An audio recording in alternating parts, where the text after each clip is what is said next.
जय श्री कृष्ण। दोस्तों, श्री कृष्ण कहते हैं जरूरी नहीं हमेशा बुरे कर्म की वजह से ही दर्द सहने को मिले। कई बार हद से ज्यादा अच्छे होने की भी कीमत चुकानी पड़ती है।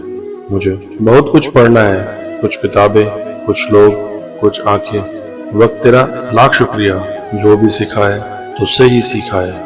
कहते हैं औरत की उम्र और पुरुष की कमाई कभी नहीं पूछनी चाहिए। इसका अच्छा सा कारण यही है, औरत कभी अपने लिए नहीं जीती और पुरुष कभी अपने लिए नहीं कमाता। जो लोग अपना गुस्सा और नफरत जाहिर कर देते हैं उनसे ना घबराएं, वो दिल के सच्चे होते हैं। उनसे डरें जो आपके सामने कुछ और पीछे कुछ और होते हैं। मुझे परवाह नहीं लोग क्या कहते हैं, मुझे नजरें ऊपर वाले से मिलानी है, लोगों से नहीं। गीता में लिखा है शरीर मर जाता है लेकिन आत्मा जीवित रहती है। आज की हकीकत है शरीर जिंदा है पर आत्माएं मर चुकी हैं। जिंदगी ने सवाल बदल डाले, वक्त ने हालात बदल डाले। हम तो आज भी वही हैं जो कल थे, बस लोगों ने अपने जज्बात बदल डाले। इंतजार मत करो, जितना तुम सोचते हो जिंदगी उससे कहीं ज्यादा तेजी से निकल रही है। दुनिया को छोड़ो, पहले उसे खुश रखो जिसको तुम रोजाना आईने में देखते हो।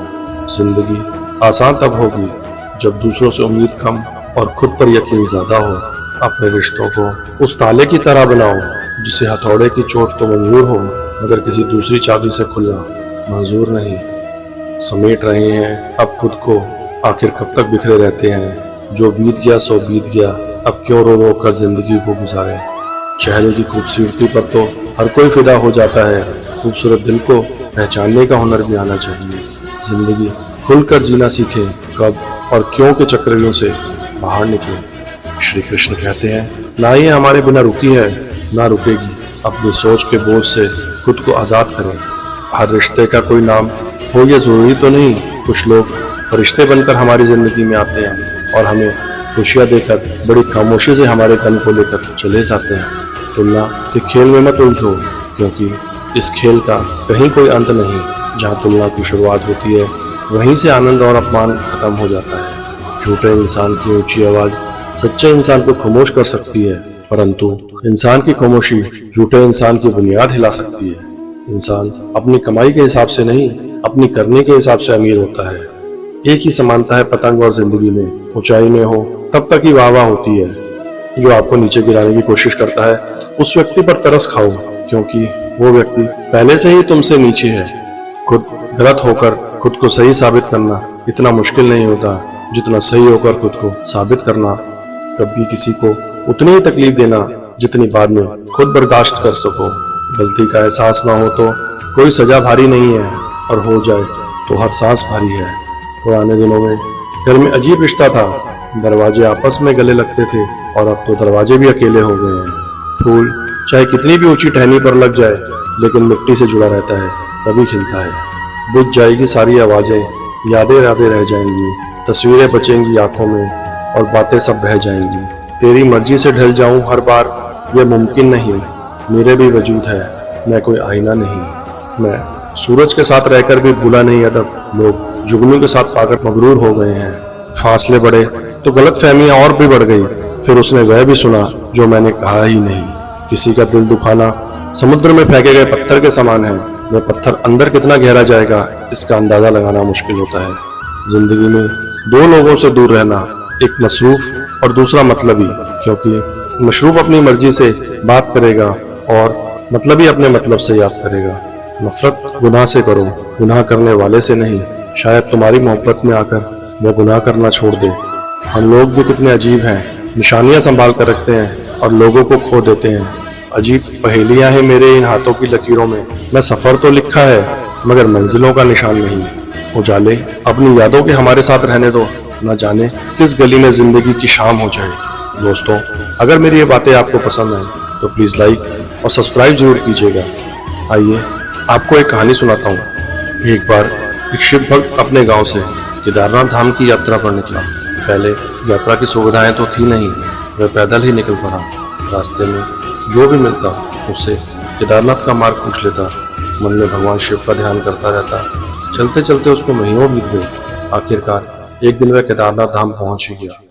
केदारनाथ में मंदिर के द्वार 6 महीने खुलते हैं और 6 महीने बंद रहते हैं। वह उस समय पर पहुंचा जब मंदिर के द्वार बंद हो रहे थे। पंडित जी को उसने बताया वह बहुत दूर से महीनों की यात्रा करके आया है। पंडित जी से प्रार्थना की, कृपा करके दरवाजे खोलकर प्रभु के दर्शन करवा दीजिए। लेकिन वहां का तो नियम है, एक बार बंद तो बंद, नियम तो नियम होता है। वह बहुत रोया, बार बार भगवान शिव को याद किया कि प्रभु बस एक बार दर्शन करा दो। वह प्रार्थना कर रहा था सभी से, लेकिन किसी ने भी नहीं सुनी। पंडित जी बोले, अब यह 6 महीने बाद आना। 6 महीने बाद यहाँ के दरवाजे खुलेंगे। यहाँ 6 महीने बर्फ और ठंड पड़ती है और सभी जन वहां से चले गए। वह वहीं पर रोता रहा। रोते रोते रात होने लगी, चारों तरफ अंधेरा हो गया, लेकिन उसे विश्वास था अपने शिव पर कि वह जरूर कृपा करेंगे। उसे बहुत भूख और प्यास भी लग रही थी। उसने किसी के आने की आहट सुनी तो उसने देखा कि एक सन्यासी बाबा उसकी ओर आ रहा था। वह सन्यासी बाबा उसके पास आया और पास में बैठ गया। पूछा, बेटा कहाँ से आए हो? उसने सारा हाल सुना दिया और बोला, मेरा आना यहाँ पर व्यर्थ हो गया बाबा जी। बाबा जी ने उसे समझाया और खाना भी दिया और बहुत देर तक बाबा उसके साथ बात करता रहा। बाबा जी को उस पर दया आ गई। वह बोले, बेटा मुझे लगता है सुबह मंदिर जरूर खुलेगा, तुम दर्शन जरूर करोगे। बातों बातों में इस भक्त को ना जाने कब नींद आ गई। सूर्य के मध्यम प्रकाश के साथ भक्त की आंख खुली। उसने इधर उधर बाबा को देखा, किंतु वह नहीं थे।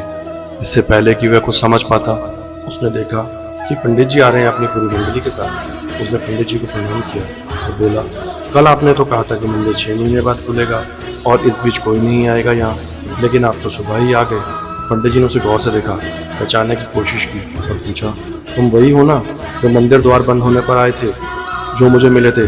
6 महीने होते ही वापस आ गए? उस आदमी ने आश्चर्य से कहा, नहीं, मैं कहीं नहीं गया था, कल ही तो आप मिले थे, रात में मैं यही सो गया था, मैं कहीं नहीं गया। पंडित जी के आश्चर्य का ठिकाना नहीं था। उन्होंने कहा, मैं तो 6 महीने पहले मंदिर बंद करके गया था और आज 6 महीने बाद आया हूँ। तुम 6 महीने तक यहाँ पर जिंदा कैसे रह सकते हो? पंडित जी और सारी मंडली हैरान थी कि सर्दी में एक अकेला व्यक्ति कैसे 6 महीने तक जिंदा रह सकता है। अब उस भक्त ने उसको सन्यासी बाबा के मिलने और उसके साथ की सारी बातें बता दी कि एक सन्यासी आया था, लंबा था, बड़ी बड़ी जटाएं, एक हाथ में त्रिशूल और एक हाथ में डमरू लिए, मृगशाला पहने हुए था। पंडित जी और सब लोग उसके चरणों में गिर गए। बोले, हमने तो जिंदगी लगा दी किंतु प्रभु के दर्शन ना पा सके। सच्चे भक्त हो तुमने तो साक्षात भगवान शिव के दर्शन किए हैं। उन्होंने ही अपनी योग माया से तुम्हारे 6 महीने को एक रात में परिवर्तित कर दिया, कालखंड को छोटा कर दिया। यह सब तुम्हारे पवित्र मन, तुम्हारी श्रद्धा और विश्वास के कारण ही हुआ है। जय बाबा केदार, जय श्री कृष्ण।